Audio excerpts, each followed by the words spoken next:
I'm Mrs. Kessers from Walsh High School, and this section is on fractional exponents.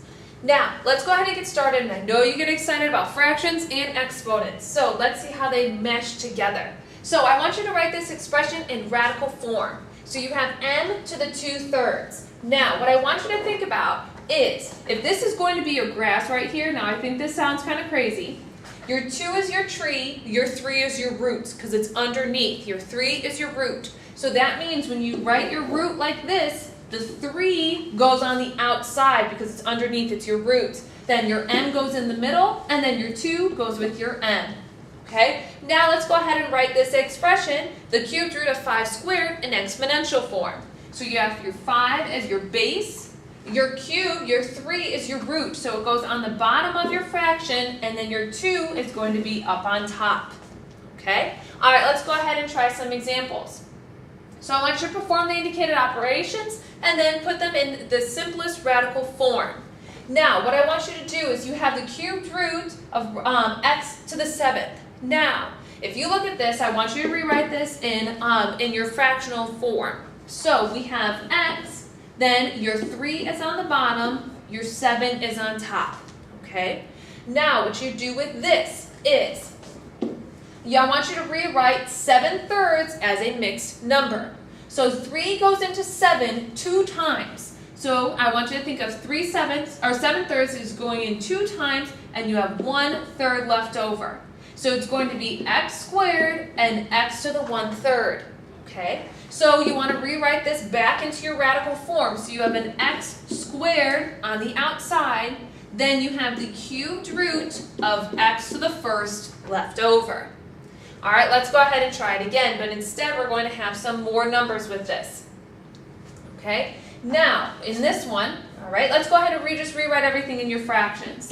So that first fraction, you're going to have x squared, then you have over 3.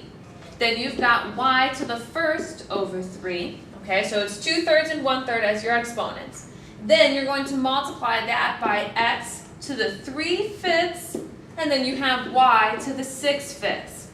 Okay, now we're going to have to add some fractions. So you want to add your x's together, add those fractions. So onto the side, do 2/3 plus 3/5. Okay, so here you want to be able to get the same least common denominator. So that means that your least common denominator is going to be 15. So multiply by 5 over 5 and 3 over 3. Okay, so that means we're going to get 10/15 plus 9/15, which gives me 19 over 15. So really I have x to the 19 over 15. Now let's go ahead and add our y's. We have 1/3 and 6/5. So 1/3 plus 6/5. Again, our least common denominator is 15. So multiply by 5 over 5, 3 over 3. So you have 5 over 15 plus 18 over 15. All right, and that's going to give me 23 over 15. So then I have y to the 23 over 15. Now, okay, because you can write these as mixed numbers, that's what I want you to do. All right, so that means that we are 15. If you have 19 over 15, you can rewrite that as 1, and then you have 4/15 left over. So you have x to the 1st and x to the 4/15. Now with our y, if you have 23 over 15, let's go ahead and rewrite that. So you can rewrite that 15 goes into 23 one time, and then you're going to have 8/15 left over. So that means I have y to the 1st and y to the 8/15. So that means that our x to the 1st and y to the 1st come out in front. Then because these both have 15 as your radicals, so you have 15th root, and you have x to the 4th, and you have y to the 8th. And that's how you want to write the final answer for this. Okay? So, let's try some other examples. Let's go ahead and rationalize the denominator, because what we learned about with radicals is that you cannot have a radical in the denominator. So we have y over the 4th root of x. I want you to rewrite that as a fraction. So we have y over x to the 1/4. Okay? Now, what you want to do is you want to think about what is the next whole number that you want to get to. Okay? So we have 1/4. We want to get a whole number. So that means that we want to get 4/4. We're trying to get x to the 4/4 on the bottom. So you have to add, well, you have to think, what do I add to 1/4 to get 4/4?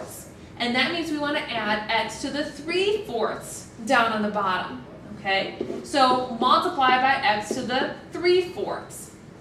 So that means we get x to the 3/4 all over x to the 4/4.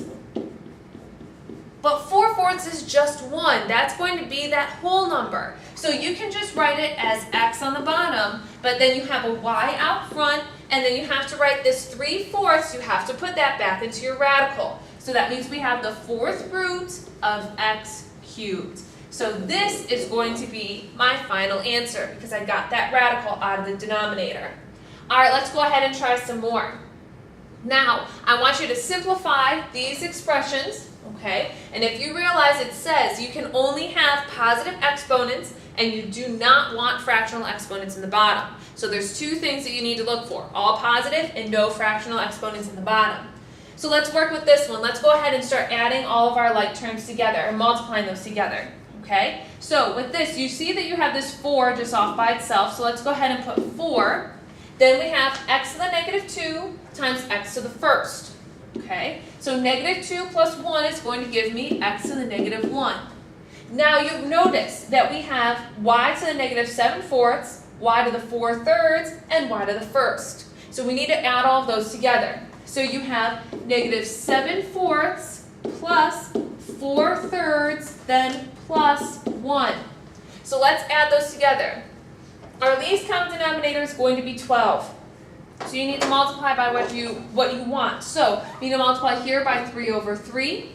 We need to multiply the second fraction by 4/4. And we need to multiply by 1 by 12/12.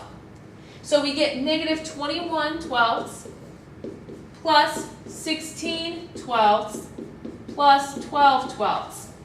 So -21 plus 16 gives me a -5, plus 12 gives me +7/12.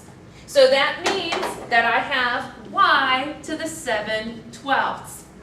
All right, my x to the -1 is the only thing that's negative, so that drops down. So my final answer, the 4 stays on top, my y to the 7/12 stays on top, then all over x. Now, I am perfectly fine with you leaving this 7/12 because that is how the problem was given to you, okay? If it's given to you in fractions, then go ahead and leave it with fractional exponents, okay? You have all your fractional exponents on top, and you don't have any negative exponents. So you are all set. And then finally, if you notice 7/12, you cannot write that as a mixed number, so you're good. That is your final answer. All right, let's go ahead and look at this last one. So your answers, again, should only contain positive exponents with no fractional exponents in the denominator. So let's go ahead and get started. So when we multiply these, okay, so you have x to the 2/3 and then times to the -2/3. So when we multiply these, notice that your 2's cancel and your 3's cancel. So we're really left with just x to the -1. Then when you multiply these guys right here, this 2 and this 2 cancel. Okay, so you're just left with y to the 1/3. This is our only negative exponent, so he drops down. So my final answer is y to the 1/3 all over x, and it is that simple. So if you don't get freaked out or nervous about the fractions, they really aren't that bad. Just sometimes rewriting them with mixed numbers and stuff like that gets a little bit more difficult, but just take it step by step. All right, so if you have any questions, make sure you stop by the math office, or you can go ahead and email me at kesterz@walshjesuit.org. I'll see you in class.